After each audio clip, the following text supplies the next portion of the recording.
महाराष्ट्र संतांची भूमी आणि या संतांच्या भूमीतून सुद्धा सर्व महत्त्वाचे वारकरी संप्रदायाचे प्रमुख असतील, संतांचे वंशज असतील, हे आता अयोध्या नगरीमध्ये उद्याच्या प्राणप्रतिष्ठा सोहळ्यासाठी दाखल झालेले आहेत। आणि आपण बघतोय इथे खास वारकरी संप्रदाय पाईक संघाकडून एक महत्त्वाची भेट राम मंदिर ला देण्यात येणार आहे आणि याच ट्रस्टसाठी अशा प्रकारे पसायदानाचा हा बोर्ड आपण बघतोय। आणि या पसायदानाच्या याच्यामध्ये 4 भाषा आहेत, ज्यामध्ये मुख्यत्वे करून संस्कृत, हिंदी, इंग्लिश आणि मराठी या 4 भाषांमध्ये पसायदान भेट दिलं जाणार आहे राम जन्मभूमी ट्रस्टला।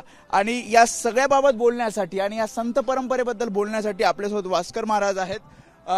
ज्या प्रकारे मी म्हटलं संतांची भूमी आणि संतांची भूमीतले काही सर्व महत्त्वातले प्रमुख म्हणजे वारकरी संप्रदायाचे हे अयोध्या भूमीत दाखल होत आहेत। प्राणप्रतिष्ठा सोहळा सगळ्यांच्या नजरा उद्या असणार आहेत। काय एकूण भावना आहेत वारकरी संप्रदाय? झाले राम राज्य काय होणे आमासे, या न्यायानं काहीच होणं राहिलेलं नाही आहे आणि त्यासाठी विश्वात्मक देवाकडे केलेली ही विश्वात्मक प्रार्थना, विश्वासाठी केलेली प्रार्थना, प्रभू रामचंद्रांसाठी आम्ही पंढरपूरहून पांडुरंगाचा प्रसन्न म्हणून प्रभू रामचंद्रांच्या अयोध्येच्या रामललाच्या मंदिराच्या प्राणप्रतिष्ठाची सुपूर्द करतोय। कारण हे विश्व शांततेनं चालावं, शांततेच्या मार्गावर चालावं। पसायदान तुम्ही भेट देता, पसायदान ज्ञानेश्वर माऊलींनी जे रचिलेलं आहे ते पसायदान आज आम्ही रामललाच्या पायावर समर्पित करत आहोत। भावना काय आहेत वारकरी संप्रदायाच्या? कारण आपण बघतोय पायी चालत, जसे वारकरी पायी चालत येतात तसे अनेक जण अगदी महाराष्ट्रातून सुद्धा पायी चालत इथे आले आणि या राम मंदिराच्या दर्शनासाठी या प्राणप्रतिष्ठा सोहळ्यासाठी येतात। मन रामरंगी रंगले, आत्मरंगी रंगले।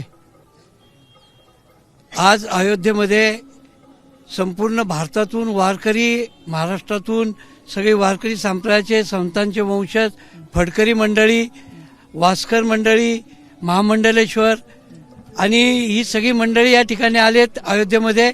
आज गेले 500 वर्षाच्या संघर्षानंतर या प्रभू रामचंद्रांचं या ठिकाणी उद्या अयोध्येमध्ये प्राणप्रतिष्ठा होतीये। हा एक वेगळा आनंद वारकरी संप्रदायाच्या मनामध्ये आहे, कारण वारकरी संप्रदायाचा मंत्रच रामकृष्ण हरी आहे। राम आणि रामाचं सगळं चरित्र, रामाच्या सगळ्या भूमिका या वारकरी संप्रदाय आजपर्यंत आचरण करतोय, समाजाला सांगतोय। आणि रामाच्याच मंदिरामध्ये आज हे पसायदान लागणार आहे, जेणेकरून या पसायदान वाचून जे खळ याला विरोध करत होते त्यांच्या मनातली खळपणा सांडो आणि रामाप्रती ते नतमस्तक हो आणि पुन्हा भारतामध्ये रामराज्य येऊ, अशा प्रकारच्या वारकरी संप्रदायाच्या भावना आज प्रत्येक वारकऱ्याच्या मनात आहेत, फडकऱ्यांच्या मनात आहेत। म्हणून आज हा सगळा वारकरी संप्रदाय अयोध्येत आलाय।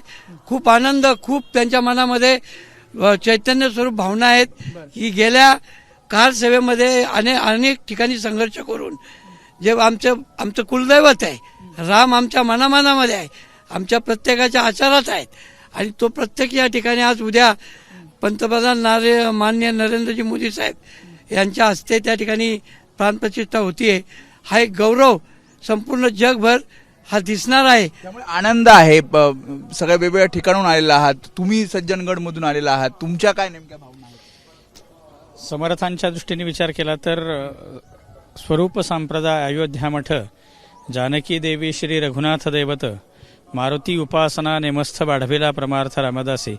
अयोध्या हे रामदासी संप्रदायाचं आद्यपीठ समर्थांच्या दृष्टीने होतं आणि समर्थांची जी उपासना आहे ती रामरायाचीच उपासना आहे। समर्थ या ठिकाणी भ्रमणकाळामध्ये सगळ्यात जास्त 11 महिने या ठिकाणी वास्तव्याला होते, त्यामुळे आमच्या सर्वांच्या भावना आहेत की जे कार्य आज या ठिकाणी होत आहे, रामलला पुन्हा एकदा त्यांच्या जागेवरती विराजमान होत आहेत, ही सर्वांच्या दृष्टीने, भारतीयांच्या दृष्टीने अभिमानाची, अत्यंत आनंदाची आणि अत्यंत उत्साहाची अशी घटना आहे।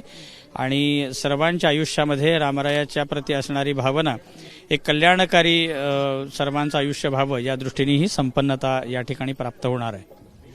एकनाथ महाराजांचे वंशज आहेत योगीराज महाराज, काय भावना आहेत? कारण जसं त्यांनी सांगितले की कार सेवा अनेकांनी यामध्ये केली आहे, महाराष्ट्राला एक संत परंपरा आहे आणि हे सर्व वारकरी संप्रदायातले एकत्र येऊन प्राणप्रतिष्ठा सोहळ्याला जातात।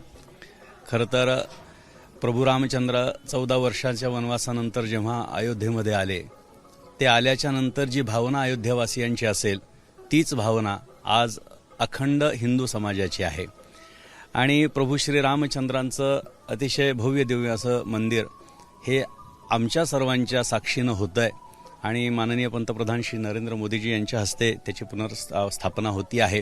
ही आनंदाची गोष्ट आहे कारण की अखिल जो हिंदू समाज आहे वर्षांपासून 500 वर्षांपेक्षा जास्त वर्षांपासून ह्या क्षणाची वाट पाहत होता. आम्ही सर्वजण साक्षीदार आहोत याचा अत्यानंद आहे. आमच्या कालखंडामध्ये आम्ही हयात असताना अशा पद्धतीचा हा उत्सव होतोय ही अत्यंत महत्त्वाची बाब आहे. एकनाथ महाराजांच्या दृष्टीनं जर विचार केला तर एकनाथ महाराजांनी जे भावार्थ रामायण लिहिलेलं होतं त्या भावार्थ रामायणाची भूमिकाच ही आहे की कोणीतरी पुढे यावं आणि वानरसेना जमा करून दाढीवाल्या रावणाला मारावं आणि स्वराज्याची स्थापना करावी आणि तीच भूमिका आजच्या काळामध्ये आपल्याला नेटानं निभावलेली दिसतीये आणि म्हणून संपूर्ण हिंदू धर्मियांना जगातल्या हिंदू धर्मियांसाठी हा अत्यंत आनंदाचा क्षण आहे. वीर महाराज आहेत, जसं त्यांनी सांगितलं की प्रत्येक संतांनी एक भूमिका दिली, एक विचार दिला आणि आज अशा प्रकारे हे मंदिर निर्माण झालेलं आहे, प्राणप्रतिष्ठा होती. प्राणप्रतिष्ठापना होते म्हणजे आमचा प्राणच जणू या ठिकाणी राम हा आमचा प्राण आहे. वारकरी संप्रदायाच्या बीजमंत्रामध्ये राम हा पहिला शब्द आहे. रामकृष्ण हरी ही सुरुवात आहे. त्याच्यामुळे आमचा प्राणच परत आलेला आहे असं म्हटलं तरी हरकत नाही. आणि ज्यावेळेला आपला प्राण परत येतो त्यावेळेला आपण नेमकं आपलं समर्पण त्याला काय करावं तर तुकोबारांनी आम्हाला सांगितलं की आम्हा घरी धन शब्दाचीच रत्ने, आमच्याकडे दुसरं काही नाही, ते शब्दरूपी रत्न जी आहेत जी संतांची आहेत ती आम्ही त्यांना समर्पित करत आहोत.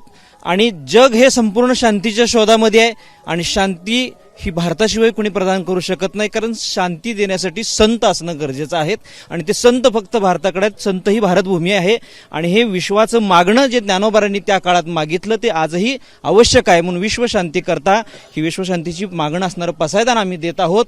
या ठिकाणी सर्व वारकरी संप्रदायाची मंडळी आज आनंदानं हा संप्रदायाचं पसायदान आहे ते आज ट्रस्टकडे सुपूर्द करणार आहेत आणि उद्या प्राणप्रतिष्ठेच्या कार्यक्रमामध्ये सहभागी होणार आहेत.